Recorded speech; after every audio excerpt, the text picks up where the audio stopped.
Thanks, Tanya. Thanks everyone for coming early in the morning. I think there are better things you can do on June mornings on Fridays than listen to planners talk, but maybe there aren't better things. I've met Sam probably 2 years ago now, and I think, I'm not certain whether our first interaction was really led by planning. I think it was a couple of pints in Mulligan's on Pulbeg Street, and Sam really liked the pub. And we got chatting about a couple of things that I think have always been salient in planning, but planning and brand owners and strategists and agencies kind of choose to ignore them periodically. And the one thing that's probably come across is there is no one room where ownership of a brand and thinking about a brand that should be controlled by any one person or one set of agencies. And what I think through talking to Sam and seeing the experience across multiple sectors, geographies and types of agencies, it's interesting that in Ireland there can be quite a conservative view of what planning can achieve, and it's planning with a large P and exists by people doing certain things with moleskin notebooks over there. Whereas when you talk to Sam, you see planning is just a way of thinking. It's a philosophy or an ethos that infuses how brands work, and lots of people can have it. All agencies, PR, media, brand owners, activation agencies, not just creative-led strategy work. But I think, although we pay lip service to that, that tends to be forgotten. And I think it's always salutary to have such an accomplished speaker as Sam to be able to say, you can't forget those things. Planning isn't a job description, it's a way of viewing the world.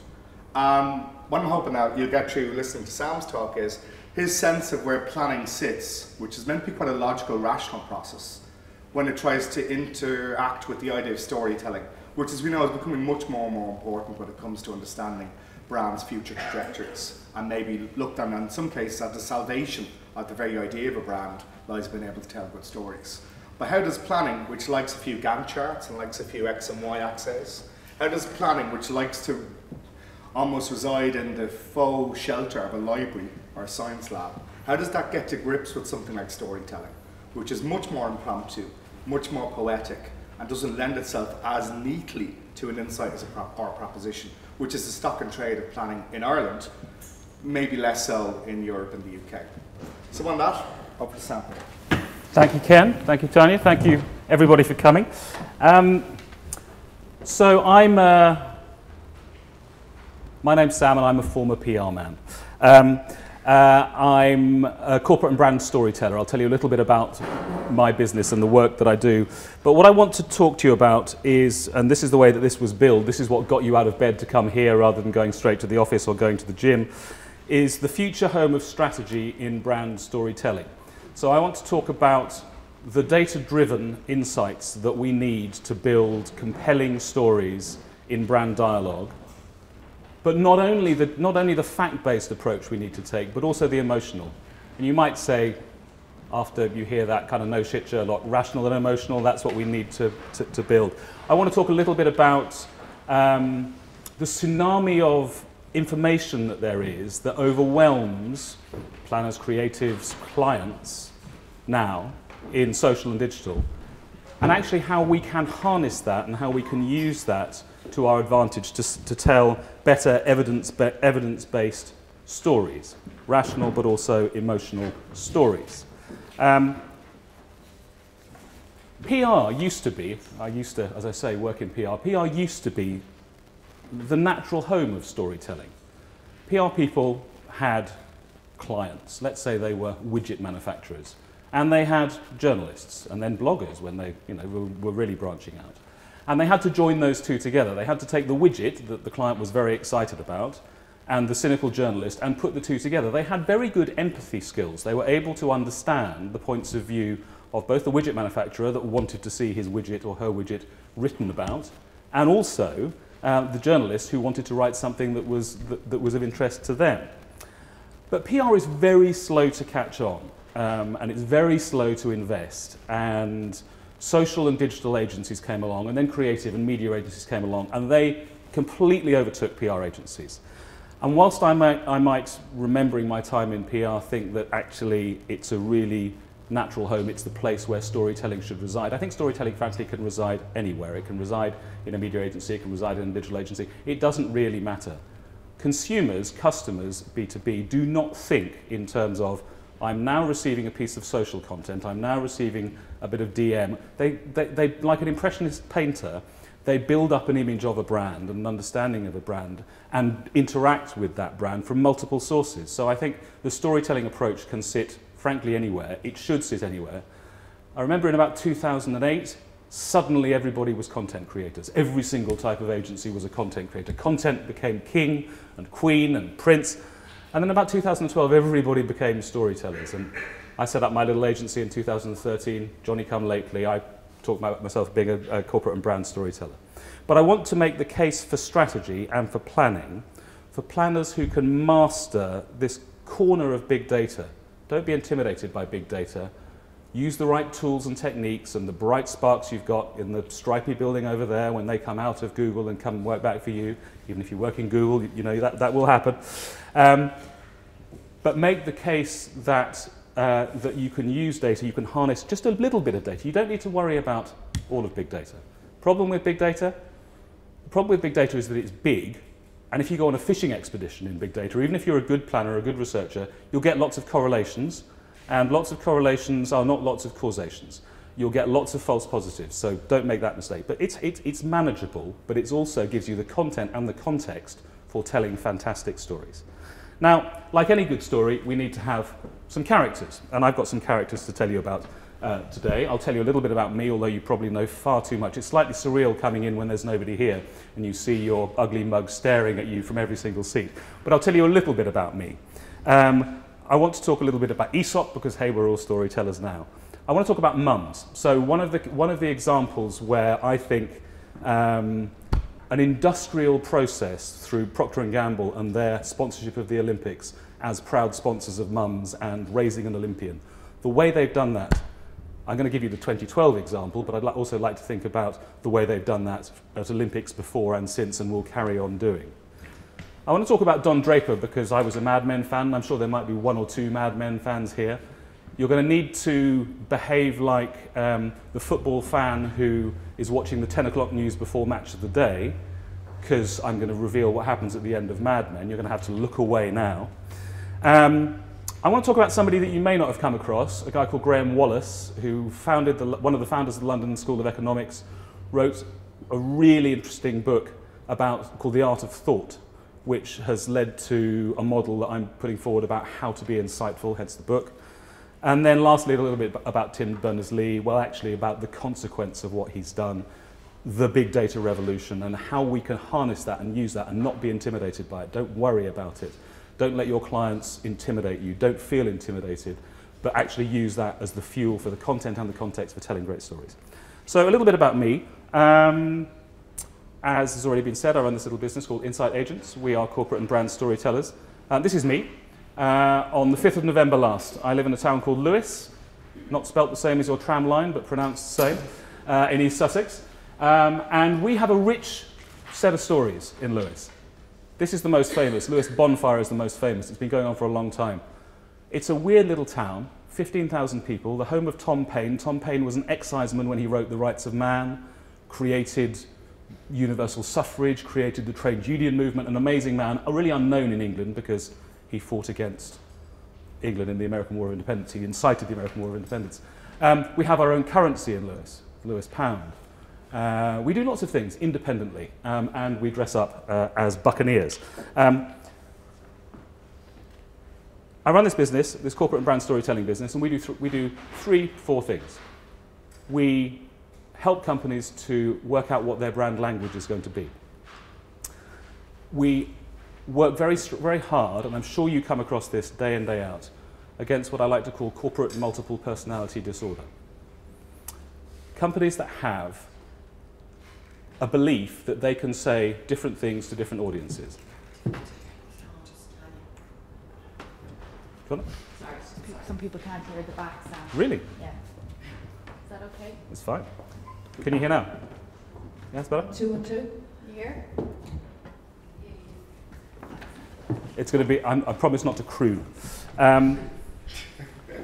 So helping companies to express what their stories are, stripping away corporate multiple personality disorder, stopping them saying one thing to the city, one thing to their customers, one thing to consumers, one thing to their investors. You know, if you're an oil company and you have a story about maximizing profit to the city and not cutting corners, but then you try and tell a story about your green credentials, in the always-on world of social and digital, you're going to be found out and people are going to stop rewarding you with their loyalty.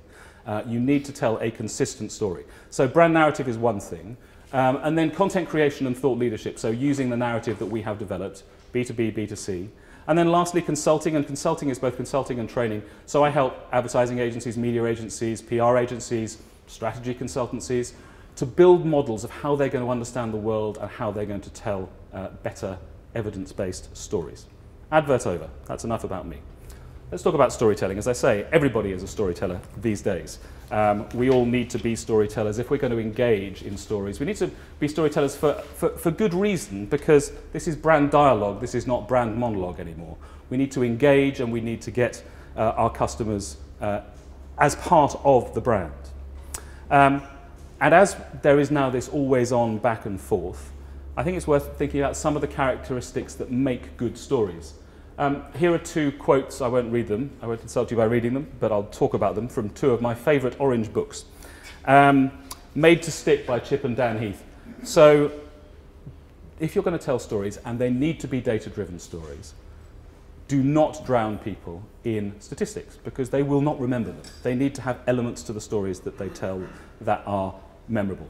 A book that isn't featured here, another favourite book, is a book called To Sell is Human, by a guy called Dan Pink. Also read a great book about motivation called Drive, where he talks about the autonomy, the mastery and the purpose that are much more important than pay rises and positions.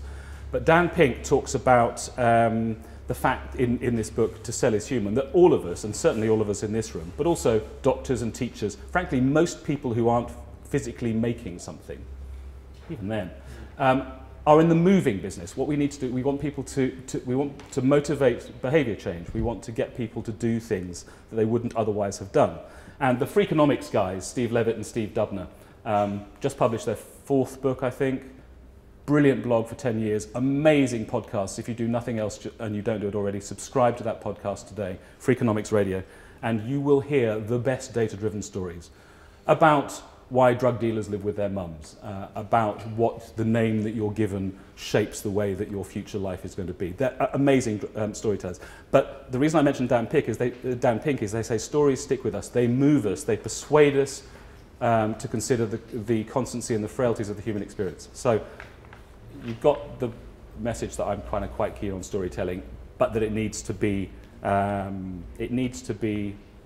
underpinned by fact and by evidence. Now, here's the no shit Sherlock moment. I took time out after about a dozen years and went back to school and did a doctorate in psychology, experimental psychology, and fell in love with telling stories with data. That wasn't why I did it. I don't know quite why I did do it. I haven't got a narrative for that. But I fell in love also, as well as telling stories with data, with this little bit of the brain here, this almond-shaped bit of the brain here, called the amygdala. And the amygdala is the brain's emotional barometer. It tells us what to approach, what to avoid. We see something, should we have sex with it, should we eat it, or should we run away from it? Those are the 3 choices. And the amygdala is what we need to, or in fact there are 2 of them. You've usually got 2 working amygdalae. The amygdala is what we need to appeal to if we're going to be telling emotional stories. So as I say, it is a bit of a kind of no shit Sherlock moment when I'm saying rational and emotional, but I think that the wealth of information that is available now gives us, as I say, both the context and the content, the fuel to create stories that are going to resonate with our target audiences, because it's what they're already talking about. If we map accurately a conversational landscape that is happening in social and digital, you've got an amazing naturalistic understanding of what either your current consumers, or if it's a totally new product launch in a totally new category, what your potential consumers are thinking and saying about the territory that you're going to operate in. So that's that. This is me and my friends in Lewis again, last November the 5th. Don't we have fun? But actually, the reason I show that is because what we want to do is to build with our stories. We want to build bonfires. This is a bonfire. Not fireworks. Fireworks are great and you look up and you go, ooh, when you go home. Bonfires, you gather round. You gather round and you tell stories around the fire. The word focus in Latin means fireplace because people would sit around the fireplace and they would look at the fireplace and tell stories around it. The type of stories that you see told in, this is the Jama El Fana in Marrakesh, where you basically get disintermediated soap opera being told day in, day out, the same bardic tradition that is so rich in this country.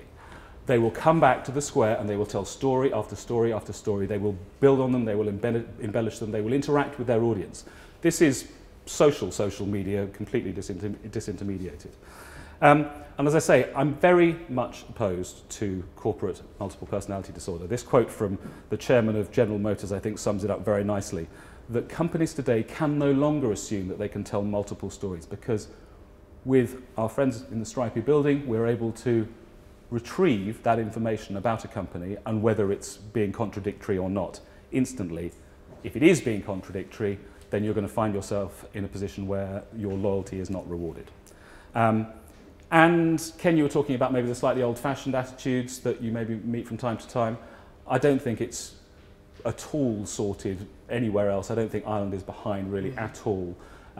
There are silos, there are ways of doing things, there are no marketing can't touch social or comms can't touch social, when in fact, you know, there should be the trust across an organisation to enable the more modern means of communication to be owned by everybody and no one at the same time. This is a good publication, by the way. I can share it with you. It's a set of studies of head of comms and head of marketing in global businesses and actually what's happening today. It's a good study. I edited that. Mums. Let's talk about mums. Let's talk about Procter & Gamble. Let's go back to London 2012. And that was a narrative triumph in so many ways. It's a narrative triumph from Danny Boyle's opening ceremony. These rings here, I was very proud of these rings. I've told you we like fireworks in my part of the country. These were made 2 miles up the road from me, these rings. Beautiful, fiery rings. Great involvement of, you know, Seb Coe was prepared to go on the Piss Take 2012 drama. He was prepared to be part of that. Great stories were told. But I want to tell a story about somebody else. This is little Jess from Sheffield. Heptathlete in the end, Jessica Ennis, and how she won the hearts and minds and became the absolute symbol of London 2012. In so doing, she pushed the sales of Olay completely through the roof and was P&G's most successful brand ambassador at an Olympics. Now, the way that P&G does this clearly is to industrialise it. What P&G does, I don't know if there are people from P&G here, or I'm sure there are people who either are working or have worked with P&G. What they will do is they will have a good idea, they will test it, often on big brands, and then they will industrialise it across 200 brands the next year. Now, that command and control approach does not apply to all companies, but I think, you know, this is a brilliant example. Now, they spend $100 million a year on sponsorship as a tier 1 sponsor of the Olympic Games, which is a lot of money to get decent return on investment on. And I just want to talk you through a number of stages, the different channels that they told the story. They told the story of what it meant to be a mum raising an Olympian. Now, I have worked for Procter's, but I've got 20 years of working with Unilever. So when I heard P&G say that they were the proud sponsor of mums, I'm afraid my initial reaction to that on a Mother's Day was to slightly dry heave. I thought, really? You really are? And then actually, as the story began to unfold, I thought, no, actually, I can get that. And I intend to make at least one person cry by the video I'm going to show, if you haven't seen it. So they start with a dry corporate announcement on their corporate website. These are the athletes that we have. Here are the 11 athletes. Here are what they do. And here is the brand that they're going to be sponsoring. Okay, that's dull. And this is slightly less dull, and this is beginning to get into the fashion press. So they've got a bunch of attractive-looking folks who are going to be brand ambassadors. They're corporate ambassadors for Procter & Gamble, but they are brand ambassadors, specific brands that are related to it. So, okay, all right, it's beginning to happen. And they talk about being proud sponsor of mums, and they want to, the rationale is that without mums, it would not be possible for these athletes, without the sacrifices made by mums to get them up at 5 in the morning, to take them to training again and again and again, it would not have been possible, because, you know, traditional societies, dads are off to work, it would not have been possible for these athletes to have achieved their Olympic dream. And that's whether they are Sir Bradley, Sir Chris, Victoria, or Jess. So, very interesting approach. Now, here's this film. You'll have to excuse me. My excuse is that I use a Mac, and I might have to go back to the beginning of the presentation after this. But I just do want to show you this film because I think it's a brilliant bit of evidence-based storytelling.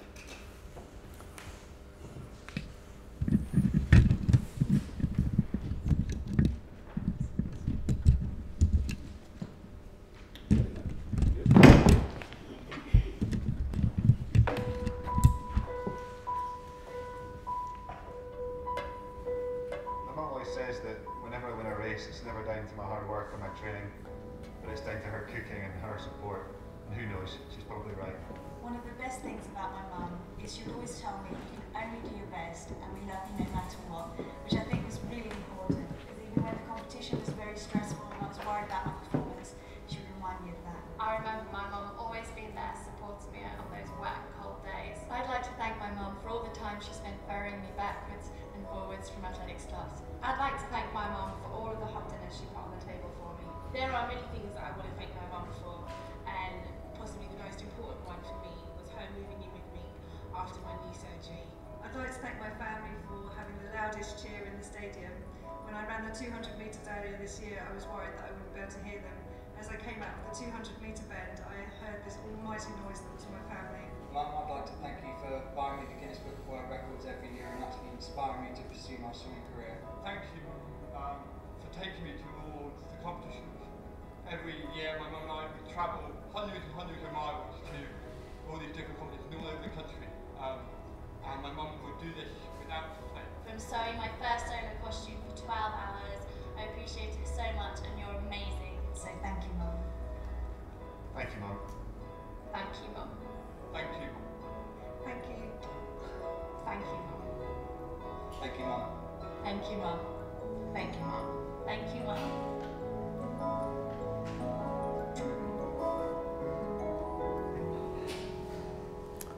I think that's pretty good.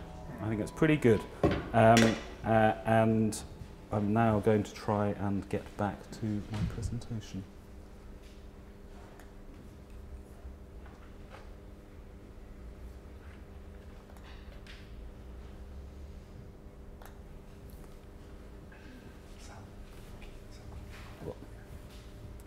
Okay, we'll whiz through those again.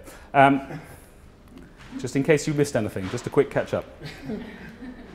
Okay, so data-driven storytelling. What matters? What is the insight? The insight is clearly that mums are playing this important role. Let's take it into other channels. Let's on Mother's Day, let's introduce globally. Let's introduce a Tap to Thank app, allowing and encouraging consumers to communicate more often with their mums. Does P&G have a role in this? Well, actually, I think they possibly do. And then you get into the activation of the games itself, getting into the activation of the games, so you begin to talk product-specific. You talk product-specific in advertising, but oh no, not just in advertising. I never compete without full makeup. This really is, okay, in England, yes, we were getting quite enthusiastic about the Olympics.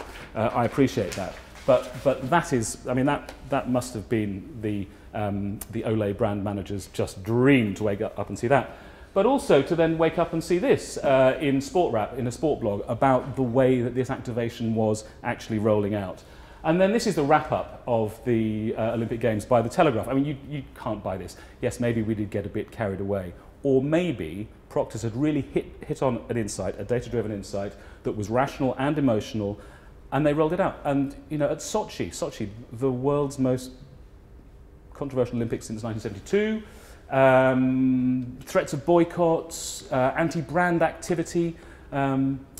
McDonald's did a Cheers to Sochi campaign. They wanted people to celebrate Olympians at Sochi.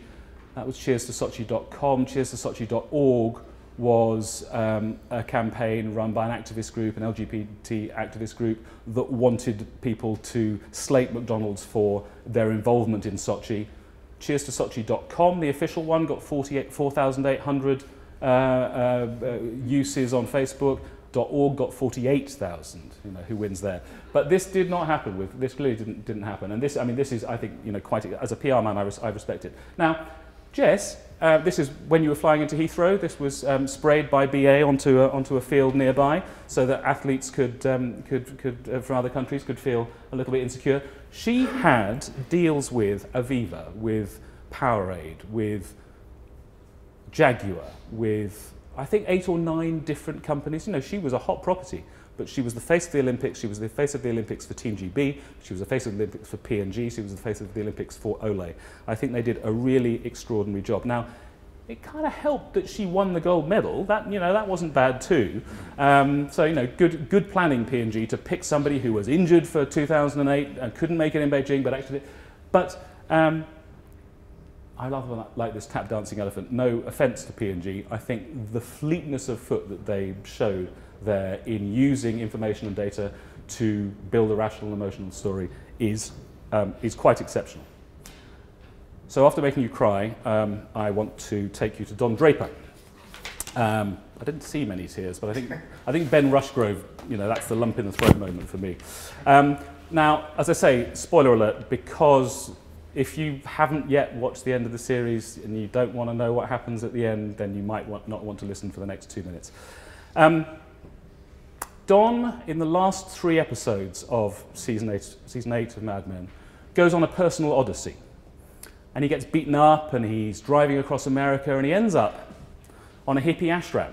Where else would Don Draper end up in 1971 but a hippie ashram? At Big Sur. And in this hippie ashram, he has one last conversation with his protege, Peggy. And Peggy's at McCann's, and McCann's throughout season 8 are presented as big bad McCann's, and they've taken over Sterling Cooper Price, and they've sucked the life out of them, and yet they've got the opportunity to work on coke. And the last thing that Peggy ever says to Don, in the series at least, is, "Don't you want to work on coke?" And then Don, who's on a payphone in this ashram, collapses on the floor, and the receiver bangs down. And it goes black, and it goes black for a long time. You think, is that it? It's ended with a bit of a whimper, hasn't it? And then you cut to Don is omming with the rest of the people on the ashram. And for the first time in weeks, possibly in seasons, that's a smile. That's Don Draper smiling. And you realise, and if you haven't been on the blogosphere to look at the interpretation of what has happened here, it's well worth it. If you're a fan, you'll lose a day, so you know, not before a big pitch, please. He is creating at this very moment. He is having the insight. He's been on this personal odyssey. It's been a strange personal odyssey, but he's having the insight, which has possibly created the best advertising he created since season 4, when he wrote "Why I'm Quitting Tobacco," when they quit tobacco. Fantastic ad. He has created "I'd like to teach the world to sing." Don't you want to work on coke, Don? Yeah, I sure want to work on coke. He's had that insight. But you know, I'm not suggesting that for you to be insightful, for you to use data in this way, that you need to do this sort of part on the road. Certainly, plenty of fear and loathing. And there's quite a lot of deliverance when he gets beaten up in the hotel room too. I don't think I'm not sure, I don't know you all, but I don't think many of us have got the constitution to have 14 years of hard drinking. I don't think many of us would reinvent ourselves and rename ourselves, and if you weren't paying attention in season 3, this is what happened, to rename ourselves after one of our colleagues who died in the war so that we could get out of the army. I don't think you want to do that. I think what you want to do is to work with, as Ken says, smart planners. Now, for real fans, this is Dr. Faye Miller from seasons 4 and 5. She is the dramatisation of, I think, the first planner in advertising history. I mean, you know, it's debated. Did Thompson's invent it in 1967? Was it DDB? Who invented it? This is 1957 that we see Faye Miller going through research papers. And of course, actually, research and evidence. You know, David Ogilvy worked for Gallup before he started Ogilvy. Bowles and Mather. So Ogilvy and Mather. But he was using information and evidence. So this has been going on for years and years and years, and it just gave me a chance to talk about Mad Men for 3 minutes. But data-driven insights. We're getting near the end. There are just 2 more people to talk about. One is Graham Wallace, and Graham Wallace is a bit of a hero of mine. I was a psychologist for a bit, and I tried to apply some of the stuff I learned about psychology back into communication. And he's been a bit of an inspiration for a model that I'm developing about how to be insightful. Now, as I say, Wallace founded the London School of Economics with some others. It was a school in a little building when it started. It seems strange if you walk past it now. And wrote this book in 1926. So, In 1928, there was a book called Propaganda, written by Edward Bernays, the creation of public relations. Bernays was Freud's nephew, I think, wrote Propaganda. This is 2 years before Wallace has come out with this. And what Wallace was looking for, and what I think he found, was a model, not a neuroscientific model, but a behavioural model of how we are insightful, of what is required to be insightful. And I think it's relevant today as it was in 1926. I think it needs some modification. I don't like things, even if I might have studied classics, I don't like, you know, Latinate words like incubation, preparation, illumination, verification. But those steps, so absorbing yourself, being curious, you know, the number one characteristic of the good planner, being curious, going to galleries, having meetings in exhibitions, you know, doing the things that, why is the planner doing that? Okay, that's the reason why. Absorbing yourself in information that may not seem to be immediately relevant. Because a new idea is quite simply the recombination of a bunch of old ideas. That's all a new idea is.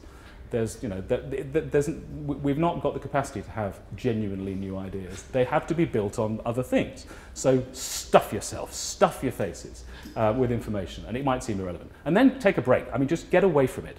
And it might be that you've only got 5 minutes to walk around the block, or go for a run, or go for a swim, changing the temperature of your body, raising your breathing rate. There's a story that I've not got any slides for, if I can quickly tell it, about Alan Turing. Alan Turing and a friend of his in Cambridge before the war invented a game called Run Around the House Chess. They were both brilliant runners, by the way, these two. Turing ran a marathon in 2 hours 46. They were great middle and long distance runners. What they did was they took a green baize card table, it was 1935, 2 chairs, and they were in their running singlets and shorts, and they would go to the university running track at Cambridge, and they would start a game of chess. One player would make a move, and he'd run around the track, 400-yard track. So they were good runners, they could do that in less than a minute. The player 2 had to make his move before player 1 sat down. When player 1 sat down, he set off and ran around the house, ran around the track. Now they did this because they wanted to change their homeostatic state. They wanted to change their breathing. They wanted to change their blood flow. They wanted to change what their experience was. Now they were really good runners, 400 yards in 50 seconds they could do. They were brilliant mathematicians. Obviously Turing cracked the Enigma machine. Champanel was a professor of maths for 30 years. They were ninja chess players. That was the thing that they were best at. So they could hold a mental representation of a chessboard in their head, even at an advanced stage of the game, every single piece. But if you're really pushing it, if you're really going for it, it can get a bit fuzzy as you're coming down the home straight. And sometimes they would sit down and they would make what appeared to the player who was sitting down the most extraordinary move. What are you doing? And they'd then go off and run around and think about themselves. What they were doing was deliberately trying to shake things up. So this is the incubation bit. This is the going for a walk, going for a run. Daniel Kahneman, who wrote, what's his book called? Thinking Fast and Slow. Thank you. He and his collaborator Amos Tversky used to go for a walk, never too brisk. They weren't athletes. But you need to take a break. You've got to take time out. If you don't take time out, you're just not going to be able to solve it. Go on holiday, have a sleep, you know, swim the Liffey. It doesn't matter what you do. You've got to take a break. Then have a eureka moment, have that moment of illumination. Now, I don't mean just Archimedes jumping out of his bath. You know, that's okay. A eureka moment can take a day, a week, a minute, a second to happen, but you get this strong sense that you've cracked it. You've really worked out what it's going to be.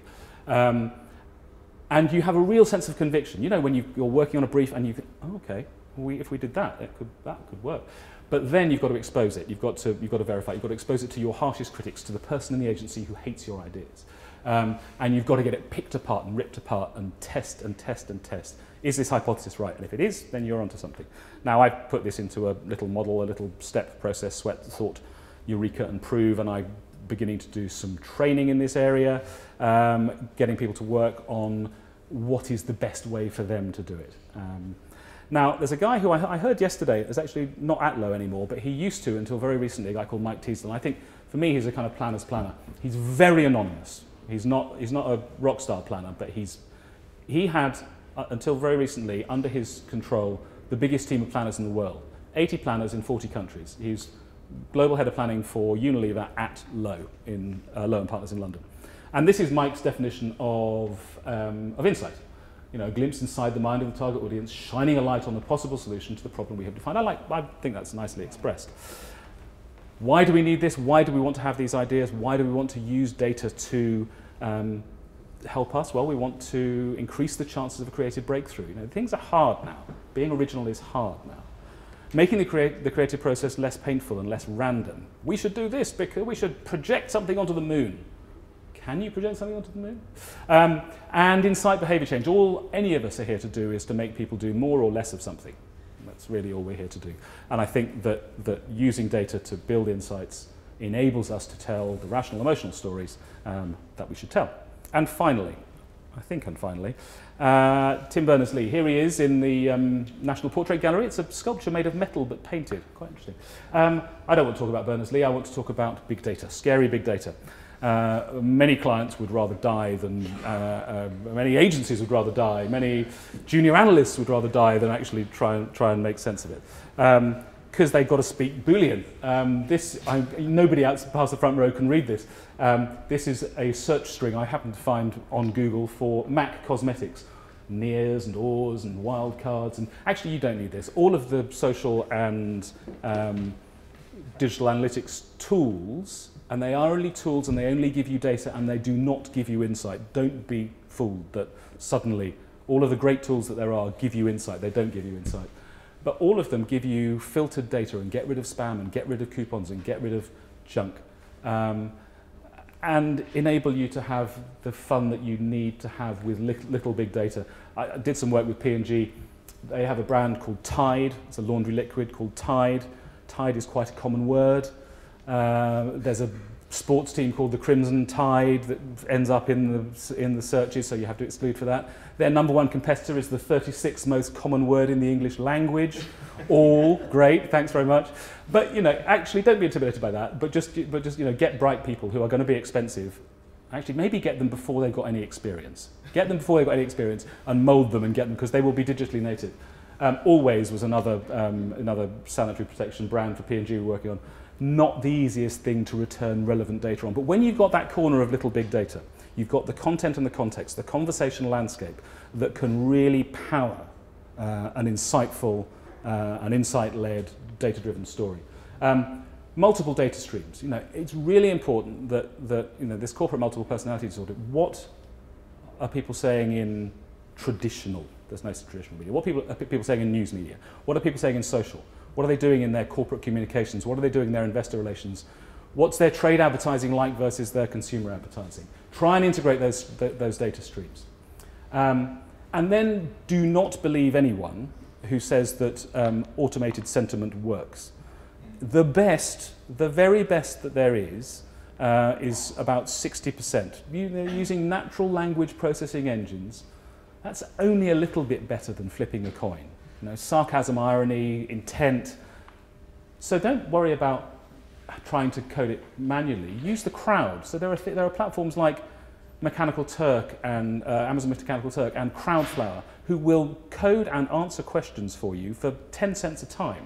And if you're doing 10,000 bits of relevant content you've harvested, that's $1,000 to get towards insight. So little big data is not my idea. There's a company, French company called Little Big Data, but it's my kind of encouragement and an approach to you. And then you know you can begin to make sense of all of these beautiful kind of edges that there are to data and these nodes, and you can work out who the influencers are and who you need to harness, and how you can help them to tell your stories.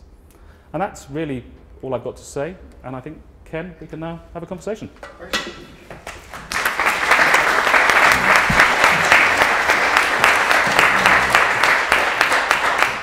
Are we standing? I'm standing, I said. Whatever you like. Stand, shall we? We stand. Okay, is it actually easier to just talk like that? Or is that better? That's a zero response from the audience, which is very indicative of the quality of what I'm going to engender now. So I'm going to assume that this isn't doing anything, I'll just do this, okay? I got about one head shake. I'm struck by implications. When you talk about we need to be on to using data to drive stories, But the stories that you cite and remember are human crafted things that didn't have a brand purpose. Do you think when brands talk about stories, they're taking a marketing version of something that really can't be marketed? The stuff about Turing that you gave, which I haven't heard. In other words, is stories in inverted commas? When brands come to stories, they don't actually tell stories, they just do less boring stuff. Yeah, I think they can do. I think they absolutely can do. But I think my stuck record moment is that there's never been so much information about brands, competitors, categories, who matters in this market. There's never been so much information. There's a stat from a book I didn't show called Big Data that says that between the dawn of, well, William Caxton, let's say, and the end of 2013, there was enough information to fill 32 billion iPads that would stretch from here to the moon. That was by the end of 2013. By the end of 2014, there was the same again. So there's never been so much information, and I think people are intimidated by that. You know, I go on about don't be intimidated by big data. There's never been so much information, but it's never been more possible to get hold of filtered, get rid of the nonsense, the spam, the coupons. It's never been more possible to get hold of that, and then to, once you've got hold of that, then to dive in and have this kind of human-tech hybrid. But I think it's massively important that we do use data to build our stories, because if we don't, it's like, you know, it's like getting a brief that says we want to target mums. Yeah. That's fantastic. That's, you know, that's most people aged 25 to death. Don't say that. But that's not a brief. Yeah. Okay, we want to target mums who have it's their second child and their first child's already. So let's be more specific about it. I think it enables us to be more specific, and I think that. So I mean, there's lots of, you know, I talked about corporate multiple personality disorder. Bad briefs clearly is another bugbear. But I think if you don't pay attention to what is out there, because social and digital, I think, gives us a real unfiltered look at what people think about bits of the world. And it's unfiltered because what they haven't been asked is, you know, online or in a focus group, or they're in a naturalistic setting. Okay, they might be being a bit more vocal, you know, the millennials might be being a bit more vocal than the baby boomers because they happen to be more engaged in social, but actually everyone is using it. You know, there's this 1-9-90 rule that 1% of people create and 9% of people share and 90% of people kind of lurk and observe and learn. Okay, so for millennials it might be 3, 17, 80, and for boomers it might be half, 1, 19, 8.5. But there is that. But I think the beauty of it is that it's unfiltered, that it's raw, that it doesn't have any of the kind of preconceptions from the interviewer going in saying, what do you think about aspartame in Coke and Pepsi? Yeah. It's people being spontaneous about it, gathering around communities, you know, be they, you know, wildly anti-additive people, or, you know, and do these wildly anti-additive people, do they have a big reach? Who do they reach? What media do they reach? Who shares it? I think if you... So the other thing that I would rail against is casual observation masquerading as insight. You know, half an hour's Googling, we've got a brief, we're presenting on Tuesday, get the junior to do half an hour's Googling about it and oh, look, mums like tea. Great, fantastic, we'll have a campaign. Yes, it's hard work. I'm not saying it's easy. I'm not saying getting little big data is easy. But I know for a fact that when Procter's became proud sponsor of Mums, there was a vast amount of analytics that went behind it to see if they could credibly get there. And would it get the dry heave that I got because I was a Unilever loyal? Actually, no, because, and we build this story, and you know, this you know, their adoption of this heart sign. Well, that's actually it's not a copyrighted Procter's property, but it's something that Procter's athletes now use. Amazing. But you know, they looked at, you know, what could be a symbol and how could that work and how would that be received, and how would they link it into their overt communication. So that's a very long. I'm not sure it's an answer to your question. It's a good sidestep, I think, as well. I think an interesting thing for me now is one of the things, and I don't think Ireland is distinctive in this. I think all markets do this. You come from a scientific background in describing how we build things. So But oftentimes, how do you talk to people about this is a global truth that affects all humans and lots of humans at these times, which is why we remember these stories, so Aesop's fables and so on, versus I need to know this is true for Irish people, I need to know this is true for Belgians. How do you get around that problem? Because so often when we talk about the stories we quote have all been translated, like they exist in every culture. But yet we still want to know, is that actually true for that Irish person at that moment in time? Is that born out of fear, or is that born out of an appropriate recognition that we can't lift and drop that story? I'm really going to dodge this question and say you should talk to my friend, who many of you will know, Sandy Dunlop, who runs the Cultural Myth School of Branding and Masters in Global Branding at Griffith College, because what he does is to build the mythographic of cultures based on the stories that are told, the stories that really matter. That's not a decent answer, so I'll give you a proper answer. I think, but do talk to Sandy and do give him work, because he's amazing. I had lunch with him yesterday. I think stuck record. I think that what an intelligent analysis of stories that are out there enables us to do is to know whether that is genuinely a universal human truth for application in this market. So yes, universal human truths are really attractive. I'm not sure they are insightful enough to drive the type of communication that we need to be distinctive. Yeah. And just one final question. In a previous agency, I was a planner on Irish Water, which is, as you can imagine, is a living controversy as a client to work on. And it might be controversial even saying that thing. I think Adelan can be very self-censoring in those things. But it's inevitable. You're a citizen, you see these things. So Irish Water, effectively, it's a funding mechanism. I'm sure you're aware of what it's trying to achieve.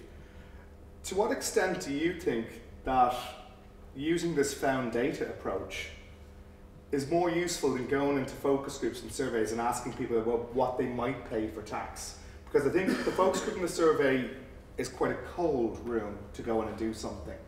Whereas your sense of what's happened in history when people try and change taxes, the history examples are strong, but they want the focus group. But the focus group is very polite and very mannerly.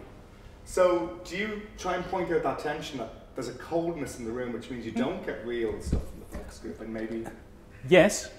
And no, helpfully. I'll give you a for instance. When I'm, and it's an analogy, when I'm building brand language for a company, I'll give you an example. There is the only successful cab business, who you may know actually, because the founder is an Irishman, John Griffin, Addison Lee in London. They've got 5,000 cabs. They're moving to New York, Singapore. They're owned by the Carlyle Group. Half owned by the Carlyle Group. Their market capitalisation is more than Eurostar. They're big. They're the only successful cab business in the world. What they've done is they've had tech from the very beginning, from 1975, and if you start with, I don't know what it was, an Apple I, and you build from there, then you're going to do well. But they've also bought all their competitors, so they've built scale in a way that nobody else has. They've got a bit of a threat on the consumer business called Uber. It's just making a little bit of a noise on their consumer business. And they've also got a board that's, I'm dirty washing here, but Chatham House rules. They've got a board which is half friends and family and half Carlisle placemen and women. And they didn't have a coherent narrative. And the chief commercial officer, who was an old client, said, "Can you come and help? Can you do this PR stuff you do?" I said, "No, I don't do that anymore." "What do you do?" I said, "Well, I think I can help you because you need." And so I spent a lot of time talking to the two sides of the board, but also to drivers and to people in the control room, but talking and listening. And in building that brand language, which is exactly the same as building the answer to a creative brief, but talking to people, absorbing information. There comes a moment about 2/3 of the way through that process that I feel, I don't really know why I'm here, because you have just told me the story. And you say the same thing, the grease monkey who describes himself as a grease monkey, and the head of control, and the chief financial officer, they're all talking about being preferred, about being professional, about being precise. And so you've given me that. You're all using even the same words. Wow. Yeah. So I do think that there's an artificiality about it, but I think if you've got to talk to people. Yes, you can listen to them, what they say, but some people will not put themselves forward. You could argue that the one in the 1990 are the people who are self-selecting to go into focus groups. You could say they're the same type of people. They're people who like their voice to be heard. No real way of getting around that, but I think you've got to talk to people. I think my advice to and this is, well, it comes from researchers rather than to researchers, my advice is be as anonymous and as in the background as you possibly can be, and make it as naturalistic and make the stimuli as natural. You know, don't just hold up another mood board that's been put together by a junior, but actually try and give them an experience of what it might actually be like. Give them a phone to play with a version of the app so that you can see whether or not they can book that cab. So make it as naturalistic as possible. I mean, no, deduct their tax in the room. Sorry? Deduct their tax in the room. Exactly, Yeah. exactly. Okay. But I come from a school of experimental psychology, and when I was trying to work out an experimental analogue of binge drinking and the effects of alcohol on memory, I put them in a little white room, showed them some slightly dodgy, slightly sexy and terribly boring pictures, got them pissed or not, showed them some more, and then asked them some questions. That's not binge drinking, but I found some quite interesting things. But I think, yeah, make it as naturalistic as possible. But you've got to talk to people too. The reason I get bang on about big data and little big data is because I think people are intimidated by it and making wrong use of it, are assuming that because they've got a subscription to Brandwatch or Sysomos or Synthesio or any of the other 490 competitors there are, they think they've got insight. And these companies sell insight. And I'm a massive fan of a lot of them, particularly Brandwatch, who are local to me, and I know the guys that created it. But they do not give you insight. You need rune readers to give you insight. You've got to, you don't necessarily have to have experience, but you need to be able to get into the data and to see what that means, and not just treat it as insight. Good. Okay. Over to you guys now. Any questions for Sam? Yeah, Paul. I'm same as you now. Several days between various theories about technology, and I think one innocent dichotomy was that moment of dawn invented the core type was either something that was really, inspired, inspired by this and kind of, it sparked this creative juices, or else it was incidental, and that the whole exercise was incidental. And so the question is, do you think there's any limits or restrictions in terms of what stories brands can tell because of the cynicism question? The brands have permission to tell stories. University like the PhD, celebrate homes, or is there a balance to strike? I think there absolutely is. I mean, it needs to be authentic. It needs to be genuine. So for example, Unilever and the money that they've invested in their corporate brand to talk about, they've got this thing called the sustainability plan. So Paul Polman, Nestle Lifer, very different approach when he came in 2010, saw this sustainable development team doing interesting things, decides what he's going to do is bet the whole lot on sustainable development. And they are a company founded by, well, the Lever bit of it anyway, by William Hesketh Lever, a Victorian philanthropist who built Port Sunlight, and all that had with it, like Cadbury, like Coleman. So they've got that. They kind of were rediscovering that. And then he said, we're going to double our turnover and halve our environmental footprint by 2020, and the way that we're going to do that is this, this, and this, and we've got these independent verifiers like the Rainforest Alliance or others to come and certify us along the way. It's not just going to be us saying this. So I think, I give you that example as being, the real authenticity. It doesn't need to be in the DNA in the Victorian era, because some companies were founded yesterday. But it needs to be genuine and authentic. So I don't think, for example, our friends in Cincinnati, in Proctor's, could really do that. Now, Greenpeace have been running this campaign against palm oil for years and years and years. Actually, so they've attacked all sorts of people. You'll have seen the stuff they did against Unilever in 2008 when the orangutans went onto their buildings all over Europe. They did the brilliant spoof of the Dove campaign for real beauty. They had gorgeous or gone, as the tick boxes on the orangutans. Greenpeace actually knew that Unilever were about to make an announcement at their annual general meeting that morning that said that they were getting out of irresponsible palm oil, but they wanted to draw attention to the fact that this, they did the stuff with Kit Kat with the orangutan fingers. I know this because I was involved in the team that was doing the analytics around it. The biggest campaign they did was against P&G for Head and Shoulders, when they, from a helicopter, it's great footage. Wasn't fun to work on, but it's nice to tell it afterwards. From a helicopter, they dropped these two banners down. There are two towers, one for Mr. Proctor and one for Mr. Gamble in Cincinnati. all about the rainforest being destroyed and tigers and the rest of it, and they really did not know what to do. Now, I'm not saying, you know, and then P&G vacillated for about a week. What are we going to do? Are we going to join RSPO, the responsible group?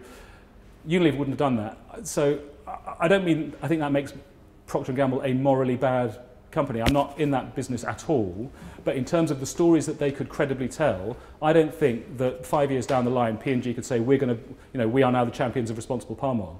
It can be a tick box, they're signed up to RSPO, but it cannot be the way that Unilever have got their sustainability plan. I just don't think that, so long answer to your very good question. There are some stories that some brands can't tell, not necessarily because of their ethical stance, but it's just not credible. It's just, yeah, absolutely. Any other person? Yeah. You describe yourself as an experimental psychologist a second ago. I was. At one stage. You get experimental physicists and experimental various other things. Should we or can we think of ourselves more as experimental advertisers? Yeah, definitely, absolutely. I think that's absolutely right. And I think that the tools that there are to enable us to test concepts very, very quickly online to see whether or not this is going to work with this audience or not mean that we should absolutely be experimental. We should play. You know, there's a great deal about creativity, which is about play, and I don't mean just have a laugh. I mean we should have the confidence to say we've got an insight and it can take us in 3 different directions. So let us very quickly, in a qualitative way, let's find out whether this is going to work or not. Yeah, absolutely. I think it's a great idea.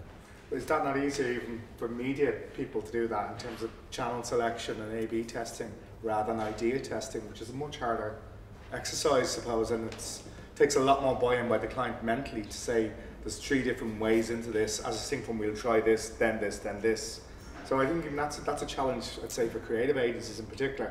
How do you get an alternative take by a client at the same time as your viable take? I wonder whether on the creative side, whether during the creative development that could be done without the client even seeing. Yeah, we try and do that. Yeah, I think back pocket stuff. Any other questions? Yeah. Just one. I mean, obviously, when it comes to brand storytelling, a lot of it is the story that the brand wants to tell. But I suppose I've seen myself examples where, let's say, alternative stories get out there that are, you know, negative for the brand and they evolve for various reasons. Have you any thoughts in terms of how to compete with such a negative story? Because a lot of the time, you know, facts aren't enough. You know, what I've seen, I suppose, is the stories. It's the compellingness of the story that makes it kind of spread rather than whether it's factual or not. And even the factual stories get pushed to one side, but it's a more boring story. So the geek in me would say that you should do a network analysis of the influencers in the ecosystem who are spreading the story, and it won't look like that, but I hope it won't, because that's completely not understandable. But it's pretty easy to. So there are some occasions on which a story can. If you track the trajectory and velocity of a story, and you see how it's amplified and how it bounces back between news media and social media, sometimes you can see that there are just 2 or 3 individuals, very well connected individuals, and sometimes they can be celebrities. You know, must be quite interesting being FIFA at the moment. What happens when William Wales comes out before the cup final and says that Sepp should go? That's quite interesting. Sometimes they can be celebrities, but often they're academics or pressure groups, single interest pressure groups. But don't wait for a crisis to happen. Build and map an understanding of who the influencers are. So map your conversation landscape as part of the issues and topics mapping. Understand who the influencers are. Are they academics? Are they regulators? Are they nutters? Who are they? And then, as stories from you and your competitors are amplified, see where they go. Now, don't do this in an academic sense. Don't kind of sit and think that's interesting. Our corporate reputation is really suffering now because Dr. McCullough has got hold of this story and he's telling this story about aspartame, and it's a disaster. No, don't do that. Think about not only the influencers and who they influence, but also who influenced them. So it's pretty relatively straightforward to map who influences the influencers. And there are some people. So, for example, in the UK, I used to be a PR man, and I used to do tech PR. And there were two gods on national press. There was a guy called Charles Arthur on the Telegraph, another guy called Jack Schofield on the Guardian. Jack Schofield was very nice and you could talk to him anytime you wanted. Charles Arthur you could never, ever, ever, ever talk to, and if you did, he would be very rude about you being a stupid, snivelling PR who had no idea about what they were talking about, and he would get great pleasure out of that. I think he probably got more pleasure out of that than writing. I had that happen to me once. And I did tech PR a long time ago. He was then, a few years later, I was talking to a tech PR. I said, how do you manage to get stuff about Oracle written about by Charles Arthur? He doesn't. He said, oh, well, we did a network analysis of who influences him, and there were these 4 bloggers, and we seeded these 4 bloggers. 3 of them wrote about it, and then he thought it must be an idea, therefore he wrote about it. So, but you know, if you'd done the PR route of going to Charles Arthur, he'd have been very rude to you, and he would have said that the Oracle were a disaster. So, it's a geeky answer. It's a geeky, data-driven answer. But if you don't wait for the disasters to strike, and you understand, and you don't have to invest a lot of time or money, but you just need to kind of keep looking and listening. Any other questions? 2 hand raises there now. Oh, okay. It's like an auction there. Sold for a question. Any other questions? Yeah.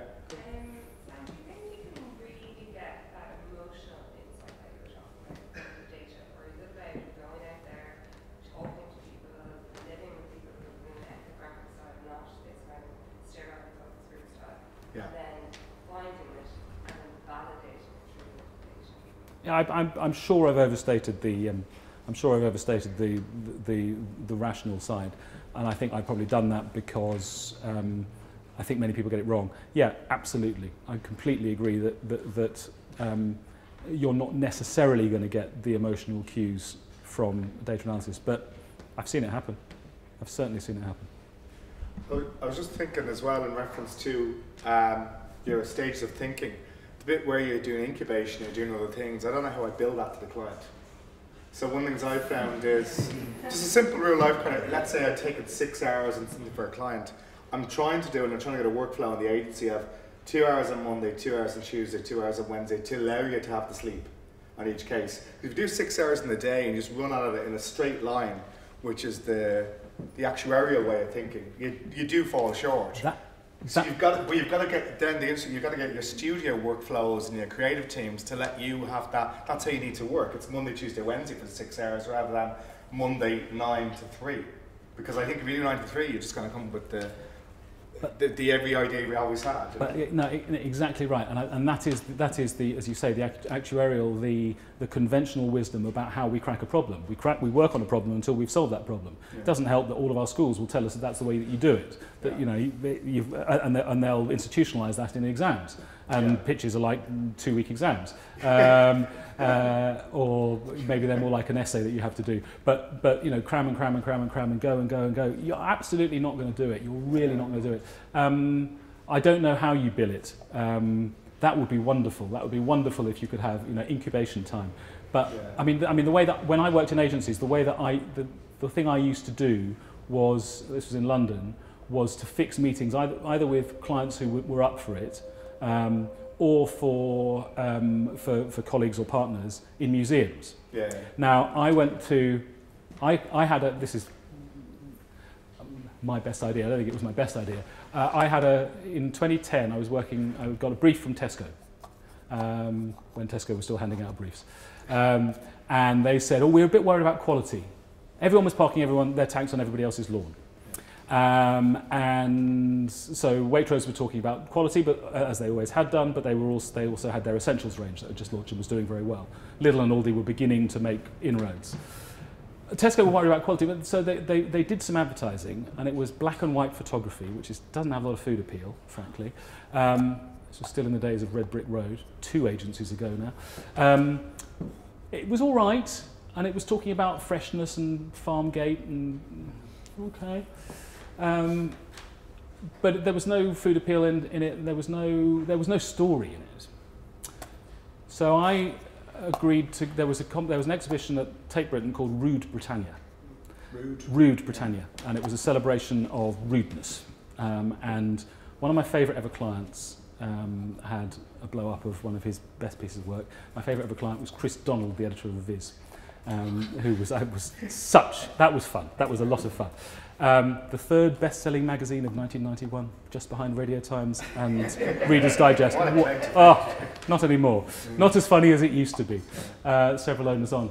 And in Rude Britannia, there was a blow-up of, for those people who don't know Viz Comic, Farmer Palmer. Farmer Palmer was a get off my land, and it was Farmer Palmer. And I was waiting for this colleague to arrive, and that was the moment at which I thought, okay, this is interesting.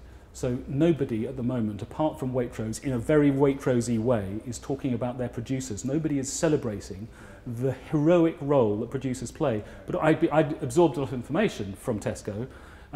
They'd given me all of their competition entries about why I think this food is great. Yeah. Okay, so we had some cues that they wanted to talk about Britishness, and they wanted to talk about short time from Farmgate, and they wanted to talk about, but they did want to know about their producers. Now, of course, what Tesco had done historically on their owned media channels, particularly in their magazine, on their website, and their Twitter feed, they'd talked about, we've got this great product which was made in Devon. Yeah. And so I'm looking at Farmer Palmer, I still remember, giant blow up, looking at Farmer Palmer, I kind of thought, well, what if we turned the producers into the heroes? What if we tell stories in foodie mags, in foodie pages, in regional media? What if and we got it on Farming Today, and we got it on the food programme.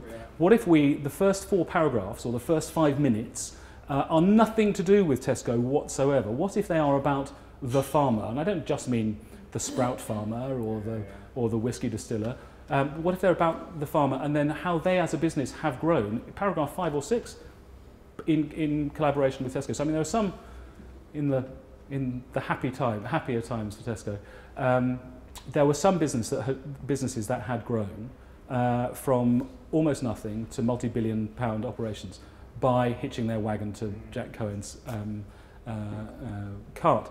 And we were able to tell stories of these producers who were the heroes for Tesco in a way that they had never done before.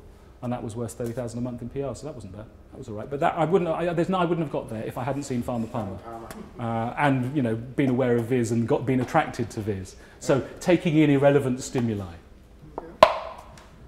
Any more? Yeah. Quick question.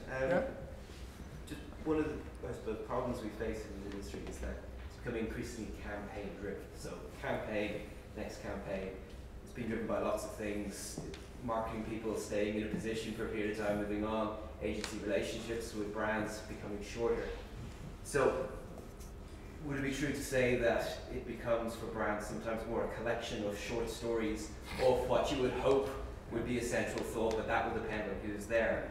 But given what you're saying about dialogue and everything like that, do we need to move to, rather than seeing it as a collection of short stories, should we move to it as chapters or installments? Because people are dipping in when they need to, rather than when we tell them to. I hadn't thought of the short story analogy. I like it very much. I think absolutely. I mean, I think I thought long and hard about what I was going to call my business, and Golden Thread it was going to be for a long time. It was going to be called Laughing Hyena for a while, but that would be memorable. My first 2 clients said they wouldn't have hired me if it had been called Laughing Hyena. I think Golden Thread is very important, and often the institutionalised knowledge about what the brand stands for and what its core narrative is sits with the agency. Even if the relationships are getting shorter, it can sit with the agency rather than with the brand team, because the brand, as you say, the CMO will be in for, what's the average CMO tenure now, 18 months or 20 months, something like that? Okay, if that's the CMO, then it's going to kind of cascade down. And particularly multi-brand companies are swapping people around all the time. So if the institutional knowledge does sit with you, and even if it doesn't, you can when you win that piece of business and you've got the right to write the next chapter, make sure that you know what the historical story has been, and tell something that's in character. I think being in character is it's like the point we were making earlier about being authentic. Unilever can tell stories about sustainability and purifying water and putting vitamins into stock cubes in Nigeria, and they've got social missions attached to lots of their brands because that is authentic. But talking authentically means not only is the brand allowed to play in this space, I think, but also is it is it resonant or dissonant with what the brand has been saying historically? Because I mean, there are some brands. I mean, you know, there are some brands that you look at the stories and they just zig and zag all over the place. And my sense is, I don't have the data for this, but I think you've given me a project, is that those that do zig and zag are those that do not grow sustainably. They may have spurts, but I think they'll fall off. So I think very important. But I do. I also like the chapter analogy, but I also like the short story analogy. So you know, some people who write short stories. I mean, Will Self writes some very black short stories, but you'll always know you're reading a Will Self short story.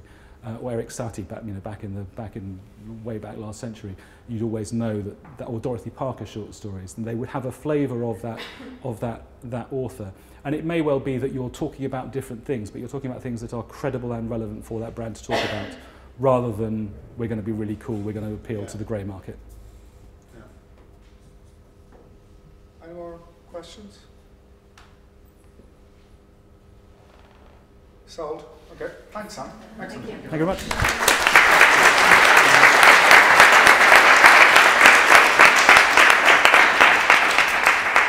Thanks again to Tanya for organising.